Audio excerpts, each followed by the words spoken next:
All right. How you guys doing? Welcome to the Pitchfork Podcast. Welcome again. I know it's long time coming, but welcome to the Pitchfork Podcast. We're doing Bad Cop News Live. And we got a doozy for you for our first story. We're going to cover several stories. We're going to make sure we cover these stories. Make sure you hit the like button, share button. Make sure you let everybody know that I run these podcasts.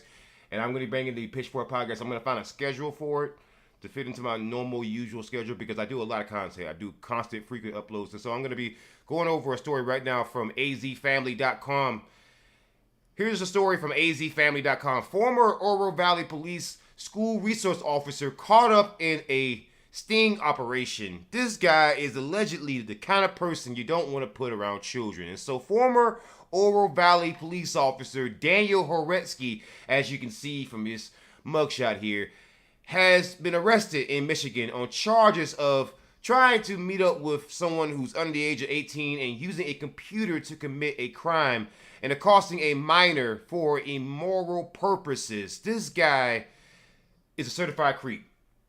Blue Lives Matter. I gotta tell you, there's a real problem with law enforcement doing stuff like this. I gotta tell you, he's one of three men who were caught up in this thing. You know, these three men, Daniel Horetsky, Kevin Maynard, and Jeremy Susala. These three men here are the type of people that you don't want to put around children, apparently. And they love to make it so that it looks like black men are a real threat. But as you can see, these are all white men. All white men that you should not put around your children. And there's a problem with law enforcement doing stuff like this when it comes to children. I'm going to show you proof of that right now. This comes from Bowling Green State University. I brought this up before I even started the stream. This was published on March 27th of 2020. Police sexual violence, a few bad apples or a cultural norm. It's actually an academic study, so it's not something that you can just flag off because it's actually something that comes from Bowling Green State University in conjunction with the University of Texas at Dallas with Robert W. Taylor. So let's go down here. They provide some nice graphs for you guys to look at. And I want you guys to see this right here. So as you can see, there's a whole graph. There's a whole thing with police officers and law enforcement in this country doing things to children. And I'm going to show you that right now. So the abstract says approximately 1,600 police officers across the U.S. were arrested for sex-related crimes during the 10-year period of 2005 through 2014. The arrested officers were employed by more than 1,100 state and local law enforcement agencies located in all 50 states and the District of Columbia. These data points suggest that police sexual violence is a problem involving more than a few bad apples, and that the phenomenon of police sexual violence may be a cultural norm within many state and local law enforcement agencies. So once again, they took court records, they took arrest records, they took jail records, they took everything. And what they found is that police officers in particular are terrible when it comes to these particular types of crimes. In fact, what we are finding is that of the arrests, 47.9% occurred as a result of an incident where the officer was in their official capacity, meaning that they were in full uniform and or in their job-related function. Some even brandish a firearm. Some self-identified as a police officer. Some were violence-related, the vast majority at 68%. Some were alcohol-related, some drug-related, some profit-motivated. Profit-motivated. Think about that for a second, right? And the vast majority in terms of convictions was a guilty plea at 71%, meaning that these officers knew what they were doing.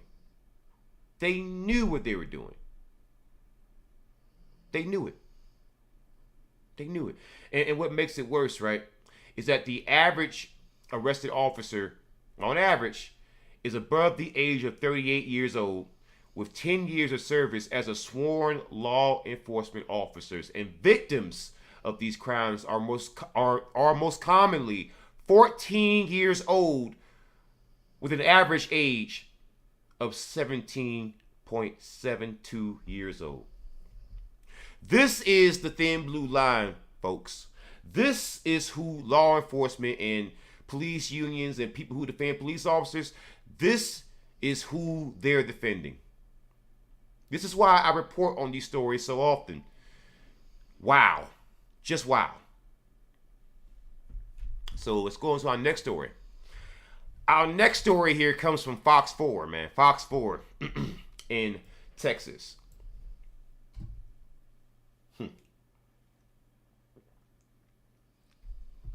Victor Rucker, Fort Worth police officer, fired after domestic violence arrest. You know, I gotta tell you, U.S. law enforcement, y'all are terrible when it comes to being around women, man. I gotta tell you, y'all are terrible when it comes to being around women, because according to the Fort Worth Police Department, Victor Rucker, who's a 7-year veteran of the Fort Worth Police Department, was arrested in early June because of an incident that happened while he was off duty. You know, as usual, police officers just fighting women when they're off duty. It's just fascinating how police officers find it so easy to put their hands on women, but not strong men like myself who will fight back. But there are no additional details arrested about Rucker's arrest, but he was placed on restricted duty and stripped of all police powers, which means that this guy, it's looking like he's guilty. Victor. Blue Lives Matter, I just gotta ask, is this your man? You say that all cops are heroes. Is he a hero too? Because from where I sit in my seat right here, he don't look very heroic. Our next story here. Savannah police officer fired after DUI arrest while suspended for fatal shooting. Ernest Ferguson was on leave after the June 24th shooting of Carver Village man. So this guy was already on leave. Because he was what some people might call a murder pig.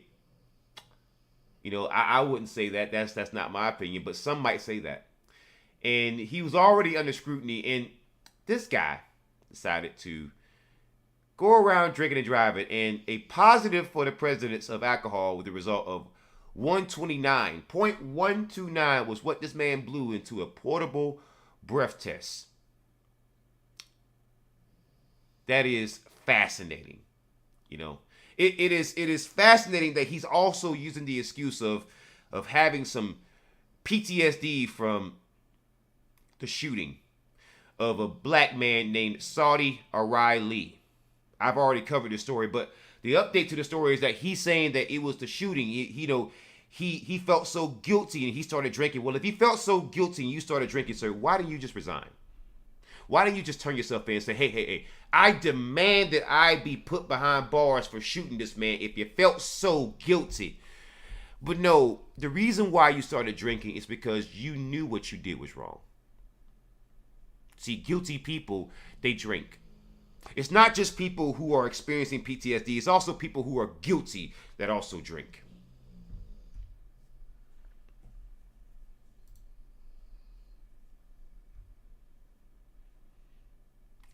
This is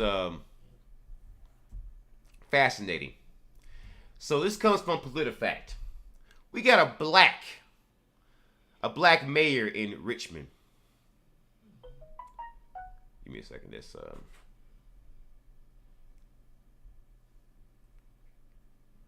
want to make sure I run back over this one more time. So I've already read this article. I want to make sure I run back over it one more time,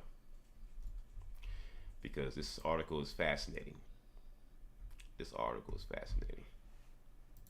LeVar Stoney.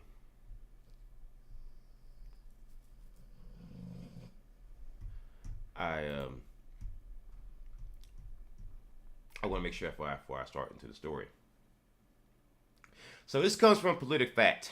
LeVar Stoney is the mayor of Richmond in Virginia, and he says that he doesn't get involved in the hiring and firing of police chiefs because he's saying it's because the police chief in Richmond had to step down because he's a dirtbag, and LeVar Stoney is trying to save face.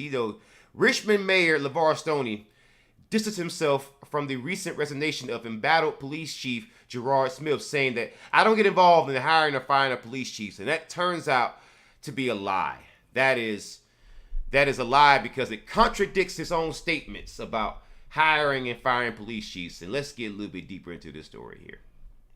He's downplaying the role that he may have played in the recent resignation of city Police Chief Gerald Smith and his hiring in 2020. Now, he claims that he doesn't get involved in the hiring and firing, but it turns out the survey says that is a lie. Because PolitiFact fact-checked Stoney's claim and found it to be at polar odds with the statements he made in 2020, taking credit for the hiring of Smith and the hiring and firing of his predecessor. Smith had been under fire for low morale in the department, rising attrition of officers, and a no-confidence vote in December of 2021 from the city's police union, which is, if you get a no-confidence vote from the police union, that's actually not a bad thing, so I'm not going to fault him for that. But Smith capped his downfall by providing false information to justify his unsubstantiated claim that Richmond police foiled a mass shooting allegedly planned for July 4th at Dogwood Dale. Before the story unraveled, Stoney gave a glowing review of the police, saying that what they did saved lives. And the story made national headlines. Turns out, that story was complete bullcocky. It wasn't true. And now that the the facts are out, LeVar Stoney, he's trying to backtrack. LeVar, listen, you a black man, so I'm not going to be too harsh on you. But LeVar, you hired him. You praised him. And you wanted him. So don't be going around trying to fake the funk, brother. Because people like me, unfortunately, will have to fact check you, and it's looking like you were telling some fibs, brother. LeVar. So let's get deeper into this story here from Colorado. DUI case dismissed after Fort Collins officer muted body camera for 30 minutes. You know, if you're gonna arrest someone. You want to arrest someone. You got a body camera. I'm not sure why you mute it. Right? Fort Collins Police Services originally told Fox 31 its internal affairs investigation into officers' history of questionable DUI arrests would be done by early October. So, Officer Jason Halferman apparently has a history of making some false DUI arrests and doing some questionable things, doing some DUI arrests. That is fascinating, and he also muted his body camera for 30 minutes. 30 minutes. Through a public records request, the problem solvers obtained the body camera video of the DUI arrest of a then 20-year-old woman named Carly Zimmerman from March 27th of this year. She was stopped after Hoffman said in his report she drove past him in a reckless manner while he was finishing up the traffic stop of another driver. She was stopped after Hoffman said in his report she drove past him in a reckless manner while he was finishing up the traffic stop of another driver. In the video, Hoffman can be heard in exchange with the woman. Hoffman says, how much alcohol we had tonight? Zimmerman says, the actual woman, I've had none. I've been crying for about 3 hours. Hoffman says, because I feel like I could smell some alcohol. Wow.